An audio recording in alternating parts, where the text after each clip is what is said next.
The bomb falls for 11 seconds. From 20,000 feet, the Japanese freighter looks like a splinter on dark glass. The bombardier of a B-17 Flying Fortress squints through his Norden, side-thumbs the release, and watches 500 pounds of steel drop toward the Bismarck Sea. 11 seconds. In those 11 seconds, a ship moving at 14 knots slides 300 feet from where the bomb was aimed. The water erupts in a white column half a mile behind her stern. The freighter never even changes course. On her deck, a Japanese seaman looks up, watches the American bombers turn for home in the sun, and does not even bother to duck. He has seen this before. So has his captain. So has every man on every ship in the Bismarck Sea. This has been the story of the Pacific for a year. By the winter of 1942, Japan owns the sea lanes running from the great fortress of Rabaul on the tip of New Britain down to the jungle beaches of New Guinea. Every week, sometimes twice a week, transports steam south loaded with soldiers, rice ammunition and fuel oil. American heavy bombers hunt them. American heavy bombers miss. The math is cruel and simple. A ship in open water is a moving target the size of a postage stamp seen from 4 miles up, and the crews of the 5th Air Force have dropped hundreds of tons of bombs into empty ocean chasing them. Rabaul knows this. The Imperial Japanese Navy knows this. And down in the swelter of New Guinea, Lieutenant General Hatazo Adachi is waiting for 6,900 men. Adachi is 53 years old. He commands the Japanese 18th Army from a headquarters cut into the hillside above the airstrip at Leh, and every morning he studies the same maps and comes to the same conclusion. Without the reinforcements of the 51st Division, without the 115th Infantry Regiment, and the 14th Field Artillery, his hold on eastern New Guinea will not survive the Australian advance now grinding up from the south. He needs those men, he is promised those men, and the Imperial Navy has never yet failed to deliver a convoy to Lae. There is a reason for that confidence. And there is a reason it is about to shatter. 3,000 miles to the south in the subtropical heat of Brisbane, Australia, a man in oil-stained coveralls is bent over the nose of a B-25 Mitchell bomber. His name is Paul Irvin Gunn. Everyone calls him Pappy. He is 43 years old, a former United States Navy pilot with 20 years in enlisted uniform behind him, a former airline manager in the Philippines, and a man who spent the first months of the war watching his wife Polly and his 4 children disappear behind the barbed wire of the Santo Tomas internment camp in Manila. He has not seen them in over a year.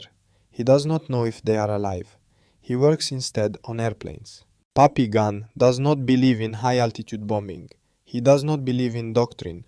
He does not believe in the manuals. He believes in the problem in front of him, which is that American bombs cannot hit Japanese ships, and Japanese ships are winning the war.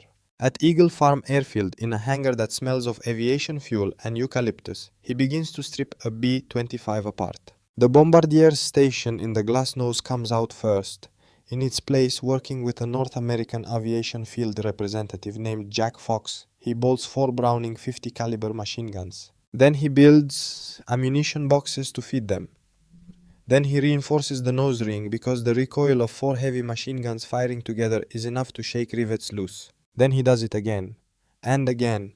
4 guns become 6. 6 guns become 8. The B-25 that rolls out of that hangar no longer looks like a bomber. It looks like a shark with its jaw wired open.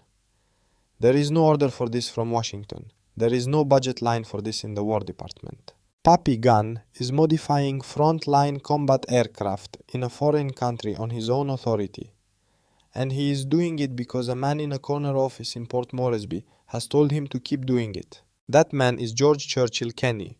Kenny is 53 small grey and the least sentimental commander in the United States Army Air Forces. He arrived in the Southwest Pacific in August of 1942, promoted to command the 5th Air Force after Douglas MacArthur discovered that his previous air commander had spent months explaining why nothing could be done.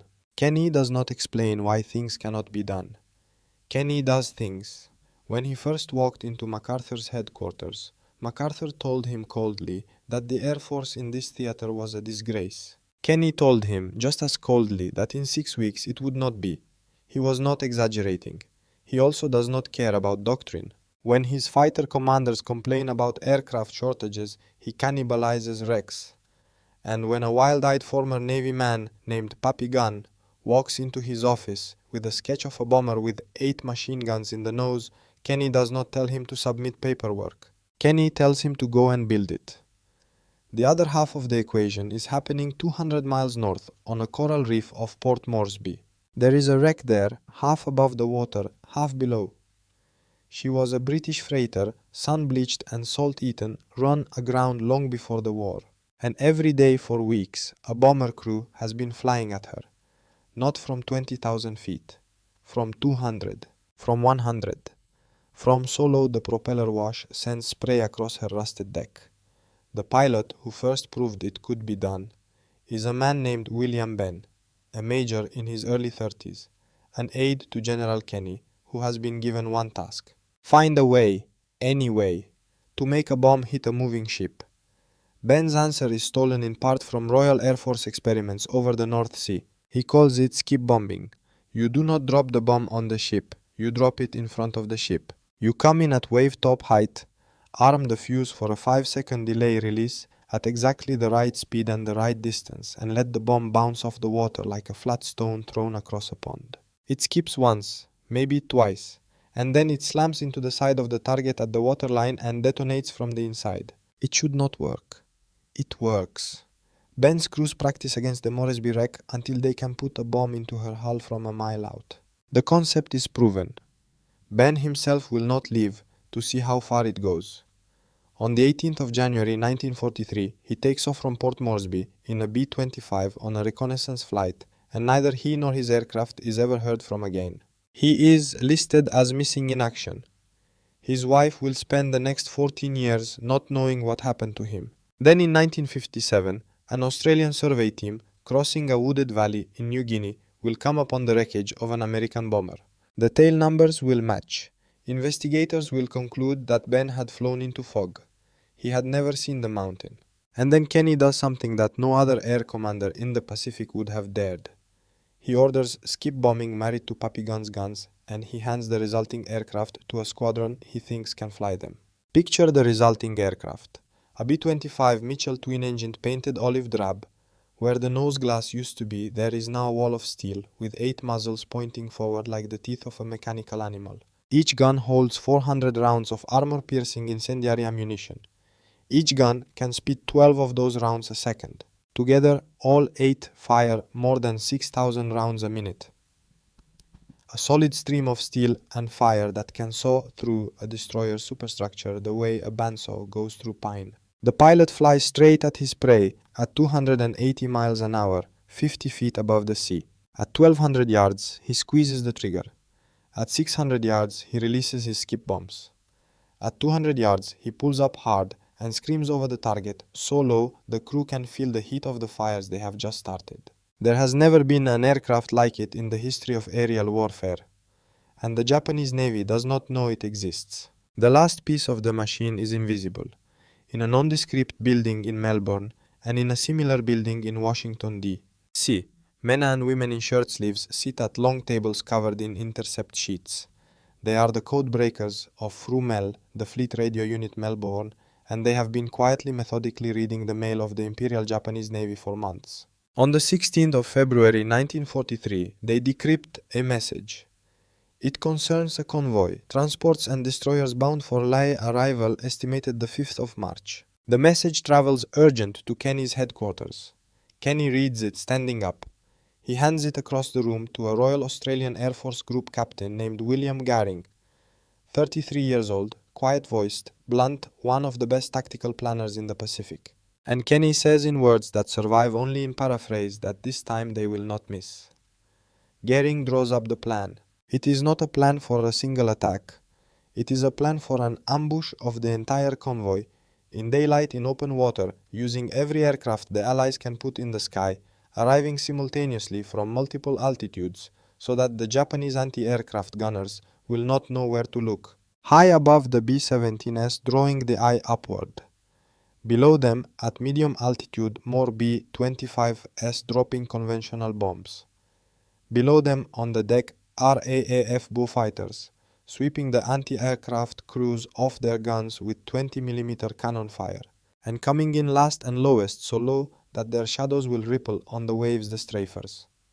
12 of them, led by a squadron commander named Ed Larner, who has been flying the modified Mitchell since December, and who is by every account of the men who knew him absolutely without fear.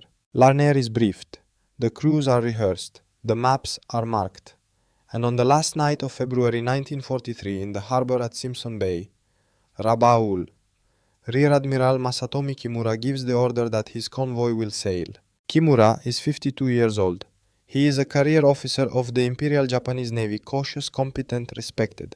8 destroyers, 8 transports, 6,900 soldiers of the 51st Division packed into holds meant for cargo. About 100 fighter aircraft assigned to cover him from the airfields at Rabaul and Kavieng. He believes what his doctrine tells him to believe. That the umbrella of steel his destroyers can throw into the sky will defeat any American attack. That the Americans cannot hit a moving ship. That the sea lanes to Lae still belong to Japan.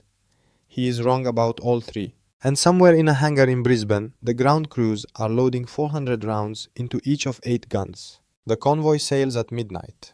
It is the 28th of February 1943, and the harbor at Rabaul is black except for shaded blue lanterns moving on the decks of the ships. No searchlights, no open flames.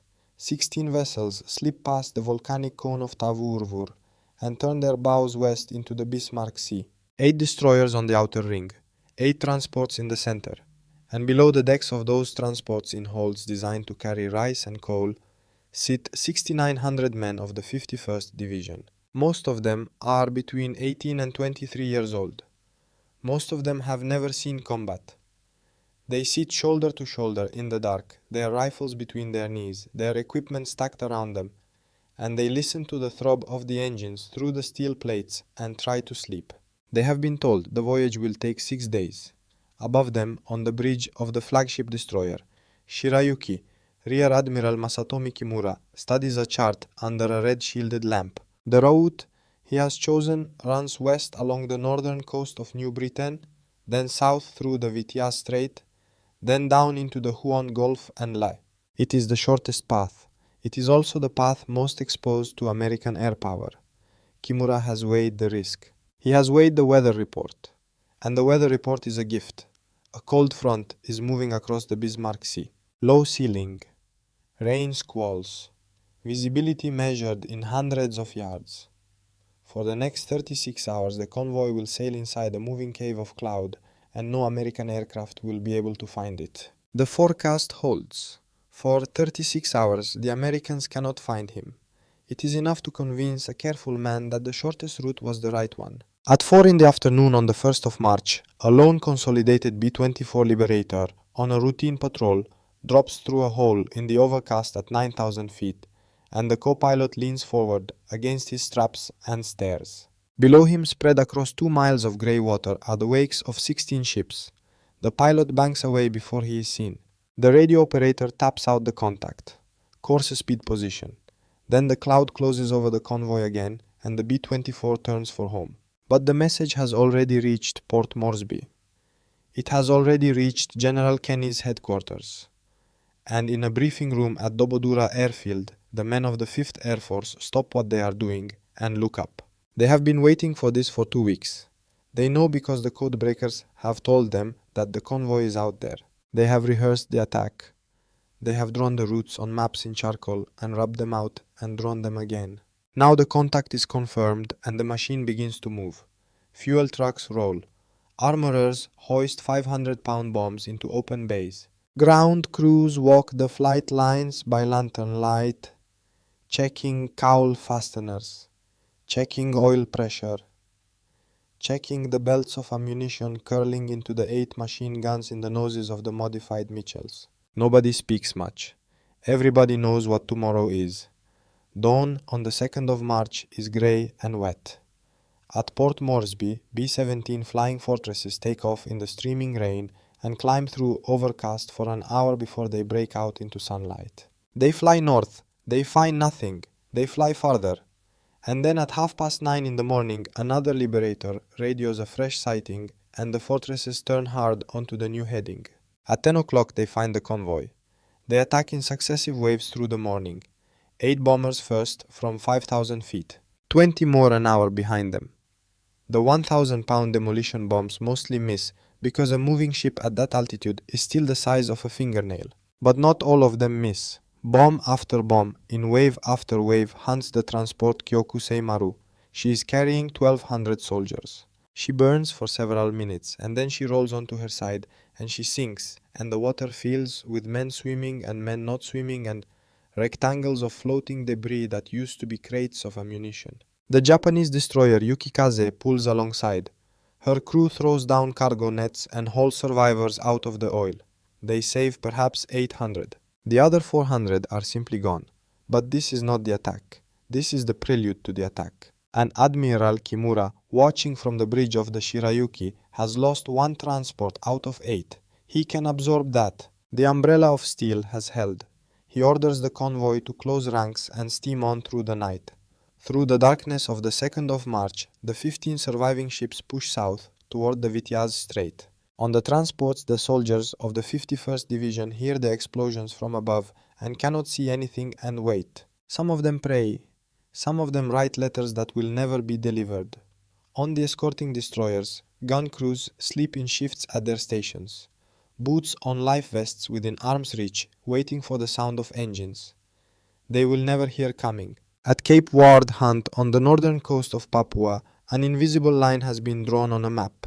It is the rendezvous point. And at 9:30 in the morning, on the 3rd of March from 4 different airfields, 90 Allied aircraft climb into a clean blue sky and begin to converge on it.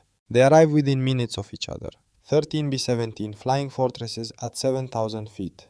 13 more B-25 Mitchells configured as conventional bombers at 3,000 feet. 13 Bristol Bow fighters of No. 30 Squadron, Royal Australian Air Force, coming in below them so low they are almost on the deck. 16 P-38, Lightning fighters weaving above the whole formation as cover. And coming in last and lowest so low that the shadow of the formation ripples on the surface of the sea, 12 B-25 Mitchell strafers of the 90th Bombardment Squadron. Major Ed Larner at the head, leading his flight in an aircraft with 8 50 caliber machine guns in the nose and 2 500-pound bombs in the belly. Behind him and to his right, on his wing, another young officer named John Henebry, who will one day be called Jock, and who will later admit that he was scared as hell at the thought of flying right up to the side of a destroyer at water level. They form up. They point their noses west, and at 10 o'clock on the morning of the 3rd of March 1943 they see the ships. Admiral Kimura sees them too. At first he sees only the fortress's high-distant sun on their wings. He sees them and he knows what to do. He shouts orders. His flag signals climb the halyards. The destroyers heel over into evasive turns. Every anti-aircraft gun in the convoy swings upward and begins to hammer at the sky, and the flag bursts appear around the B-17S like black flowers blooming in a garden. The medium B-25s come next. The BO fighters come next after that lower, and the Japanese gunners drop their sights and track them, and the tracers start reaching out horizontally. The Japanese captains, seeing aircraft skimming the water, make a rational decision that turns out to be the wrong one. They mistake the bow fighters for torpedo bombers. They turn their bows toward the attacking planes to present a smaller target. And by turning bow on, they show every anti-aircraft crew, every officer on every bridge, every gun, on every deck in a straight line from stem to stern. The bow fighters open fire with 4 20mm cannons and 6 machine guns each, and they rake the length of the ships. Bridges shatter. Gun crews go down where they stand. The umbrella of steel begins to fall before the strafers have even come into view. This is what Kimura has trained for. This is not what he trained for. He is looking at the wrong sky, and the wrong sky is about to open beneath him. The strafers come out of the horizon. They are so low the Japanese lookouts do not see them at all, until they are inside 2 miles, and by the time the alarm is shouted, Major Ed Larner has already picked his target. It is the Shirayuki, Kimura's flagship. Larner rolls out of a shallow turn at 50 feet above the water. His airspeed indicator reads 280. His finger rests on the trigger on the yoke. Behind him, 3 of his lieutenants slide into position on his wing, wanting to attack with him. Larner keys his microphone. "Damn it," he says. "Get the hell off my wing and get your own boat." They peel off. At 1200 yards, he squeezes the trigger. 8 machine guns fire at once. There is no sound in Larner's headphones because the sound is inside the aircraft, with him a bellowing roar that shakes his teeth in his skull. 8 streams of tracer red and white reach out toward the destroyer like fingers of light. They connect. The bridge of the Shirayuki, where Admiral Kimura is standing, dissolves. Glass explodes into the men's faces. The steel plating around the wheelhouse 3/4 of an inch thick is not thick enough. The armor-piercing incendiary rounds punch through it and continue on, and everything they touch inside begins to burn or bleed. The helmsman goes down. The signal officer goes down. Kimura himself is thrown against the bulkhead by a round that opens his uniform, and his skin and his shoulder, and he lies on the deck of his own bridge, with a taste of iron in his mouth, and cannot understand what has happened to him. He does not die. He is one of the few men on that bridge who does not die. He will be dragged, still bleeding, across a gangway to the destroyer Shikinami before the day is over. He will survive the war. He will live for another 17 years after that. But he will never again command a convoy at sea, because there will never again be a convoy for him to command. Larner is not done. At 600 yards, still firing, he releases his skip bombs. They kiss the water once, twice, and slam into the Shirayuki's hull. One of them detonates near her forward magazine. The stern of the Shirayuki lifts off the water on a plume of white and orange fire and begins to separate from the rest of the ship, and both halves begin to sink at once. And now the sky opens. Behind Larner, 11 more strafers are already inside their attack runs. The transport Teiyomaru takes a full 8-gun burst from bow to stern, her superstructure erupting in a rolling wall of sparks. Another transport catches 2 skip bombs amidships and breaks open like a dropped watermelon. Beaufighter cannon fire has already gutted the deck crews of the destroyer Tokitsukaze, and now a B-25 puts a 500-pound bomb through the top of her engine room. She stops dead in the water, black smoke boiling out of her funnels, drifting in a slow circle as the sea takes her. The Arashio, trying to turn to help her flagship, is hit by strafers in the space of 90 seconds. Her steering jams. Her captain is dead, and in the moments before she loses way completely, she collides, bow first, with the transport Nojima. The two ships lock together in a burning embrace. Neither will ever move again under her own power. The destroyer Asashio IV to die takes a 500-pound bomb through her aft magazine while attempting to pull survivors from the water. She simply disappears. There is a flash and a great column of steam, and then there is only floating wood. And behind the B-25s of the 90th Squadron come the A-20, Havoc light bombers of the 89th skip bombing what the strafers have left. 12 of them, each one adding another turn of the wheel. On the transports in the holds, thousands of soldiers of the 51st Division are hearing the world end above them. The steel decks over their heads ring like bells being struck with hammers. Water begins to come in through holes that were not there a minute ago. The lights fail. The ladders bend. Men in full combat gear, ammunition pouches, heavy rifles slung, try to climb toward the hatchway that is already tilting past 45 degrees. Some make it. Most do not. The transports are sinking so fast that the water is entering the holes faster than the men can escape from them. In a little over 20 minutes, the convoy that sailed from Rabaul 3 nights before ceases to exist as a fighting formation. Every transport is on fire, sinking or sunk. 4 of the 8 destroyers are gone or going. The Japanese fighter cover, hopelessly outnumbered by the P-38s above, has been driven off, shot down or scattered. And then comes the 4th of March. This is the part of the story that the men who flew it did not talk about afterward for a very long time. The order comes down from headquarters. It is not ambiguous. Any Japanese survivor who reaches the shore at Lae will be a soldier fighting the Australians in the jungle a week from now. Therefore, no Japanese survivor is to reach the shore. Therefore, the lifeboats will be strafed. Therefore, the rafts will be strafed. Therefore, the men clinging to floating debris will be strafed. On the 4th of March, Beaufighters and B-25s fly over the wreckage of the convoy and open fire on the water. Lieutenant Commander Barry Atkins arrives with a squadron of PT boats out of Tufi and does the same at close range. The sea, already stained with oil and blood, receives another rain of steel. There are aircrew in those cockpits who are 20 years old. There are aircrew who are 30. There are aircrew who came from farms in Iowa and from suburbs of Sydney and from small towns in Georgia, and there is not one of them who trained for this. Not one of them signed up to fire at a man in a life vest waving both his arms. They do it because the order is lawful and because the reason for the order is real. And they do it because their commanders have told them correctly that these men will kill Australians in a week if they are allowed to live. Some of the aircrew never speak of the 4th of March again.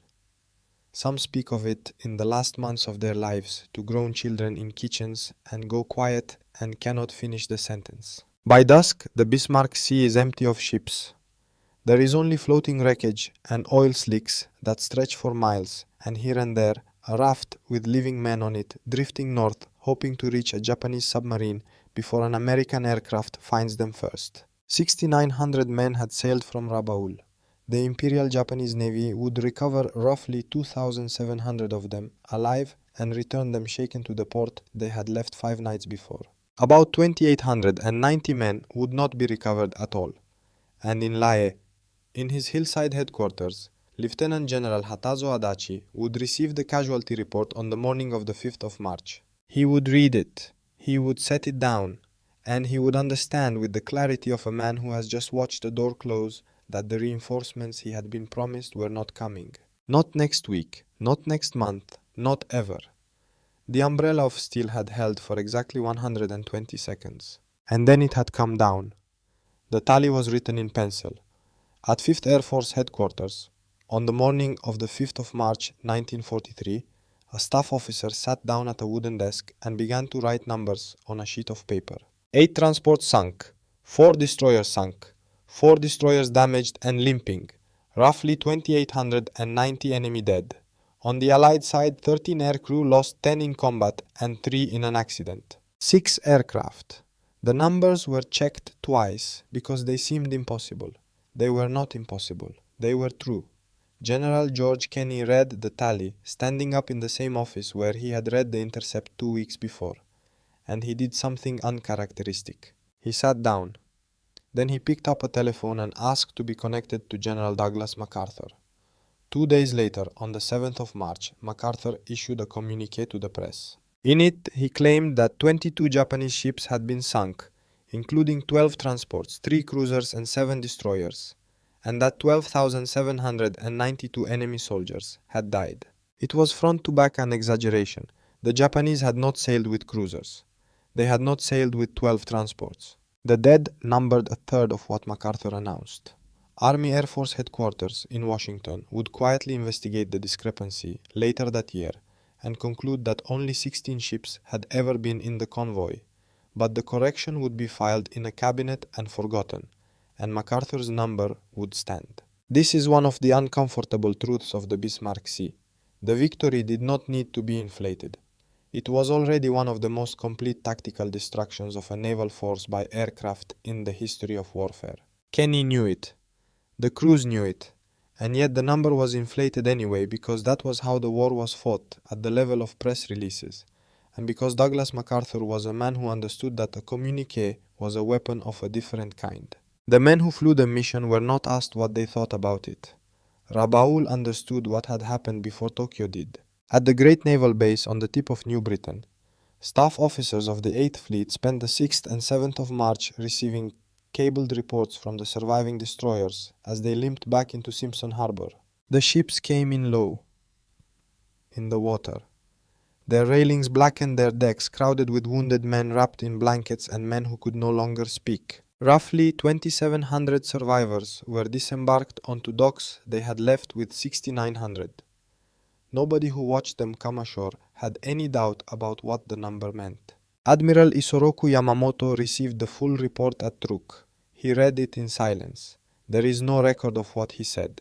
There is only a record of what he ordered, which was that no further large convoys would be sent to Lae by daylight and that all reinforcement of the Solomon Islands and eastern New Guinea would henceforth be conducted by high-speed destroyer runs at night or by submarine or not at all. This is called in the history books The end of the Bismarck Sea Convoy route. It is more accurately called the beginning of the end of the Japanese position in the Southwest Pacific, because a destroyer moving at 30 knots in darkness can carry perhaps 250 men and almost no cargo. A submarine can carry fewer, and the garrisons at Lae, at Salamaua, at Finschhafen, at 100 other jungle outposts along the coast of New Guinea needed thousands of men and thousands of tons of rice and ammunition every week to stay in the fight. The math that had been cruel to the Americans in 1942 was now cruel to the Japanese in 1943, and it grew crueler every month. Lieutenant General Hatazo Adachi, in his hillside headquarters at Lae, understood this before anyone in Tokyo did. He began quietly to plan a withdrawal. It would take him 6 months. By September of 1943, Lae would be evacuated by whatever soldiers still had the strength to walk, and they would walk north across the Saru-Waget Range, a wall of mountains 10,000 feet high, covered in cold rain and rotting jungle, and thousands of them would not come out the other side. They would die of starvation, they would die of dysentery, they would die of exhaustion and lie down in the mud and never get up again. The reinforcements Adachi had needed on the 3rd of March had never arrived, and neither had the food, and neither had the medicine, and this was the price of that. Roughly 2,890 men had died in the Bismarck Sea. Many thousands more would die in the mountains behind Lae, because those men had not lived to bring what they were carrying. In Australia at Eagle Farm Airfield, Pappy Gunn kept working. He was in his mid-40s now, grey, at the temples, tired, still wearing the same oil-stained coveralls. The war had not brought his family back.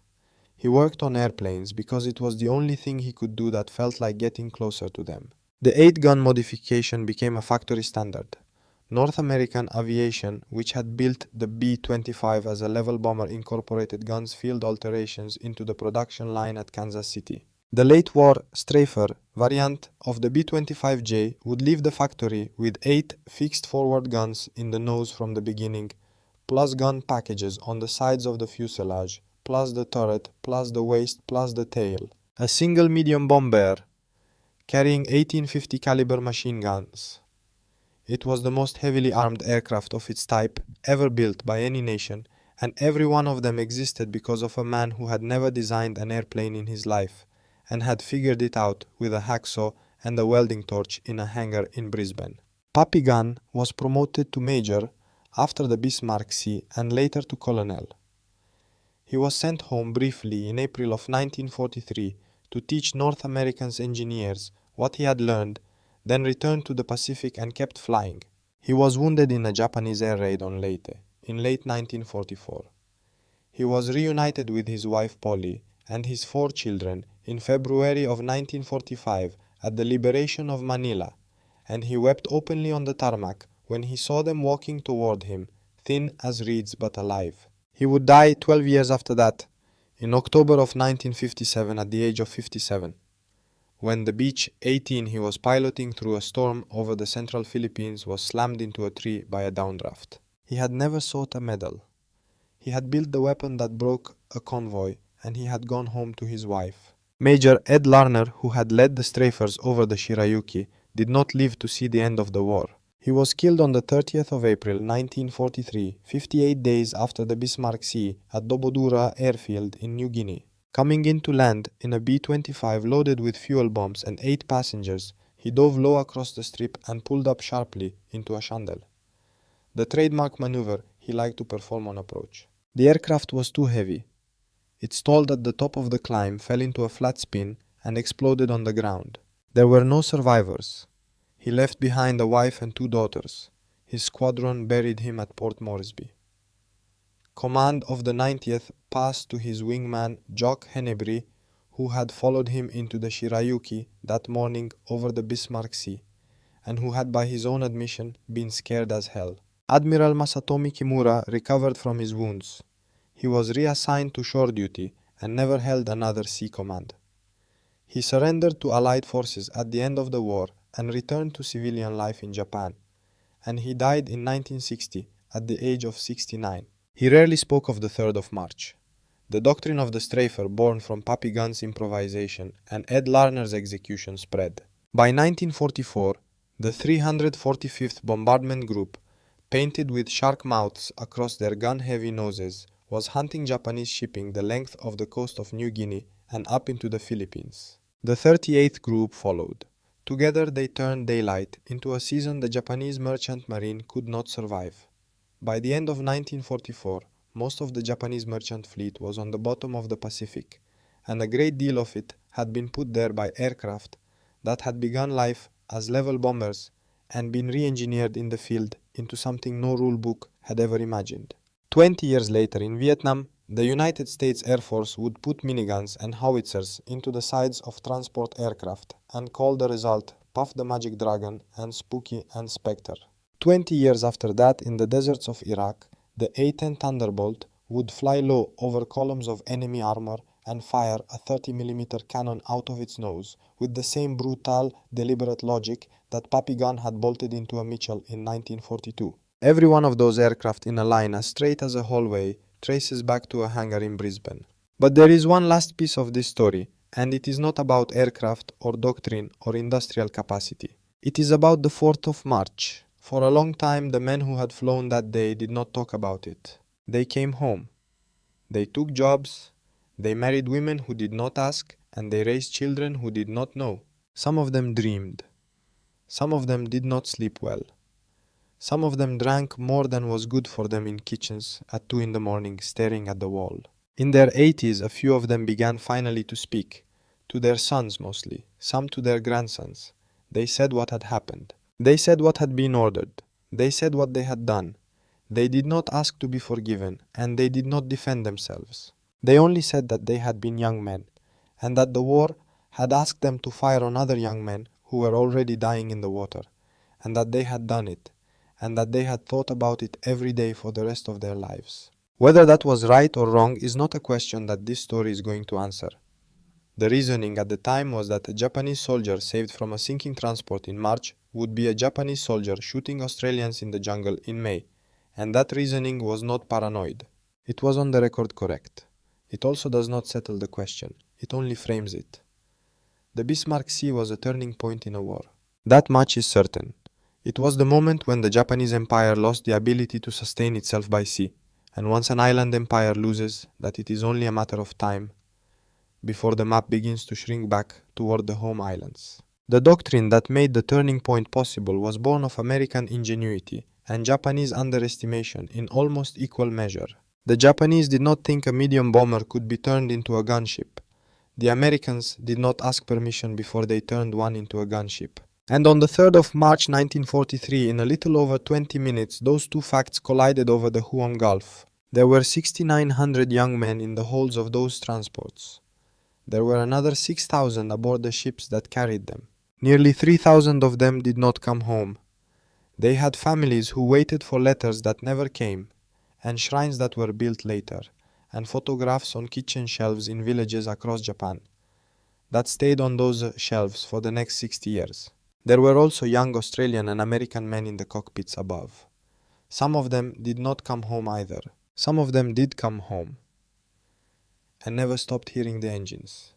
And in a hangar in Brisbane, on the 6th of March 1943, a middle-aged man in oil-stained coveralls named Pappy Gunn was already bent over the nose of the next B-25, tightening the bolts on the next 8 machine guns, thinking of his family and doing the only thing he knew how to do to bring the war closer to over. That was the shape of it. Not clean, not simple, not the way the newsreels told it, and not the way the medals suggested, just men and machines and the sea.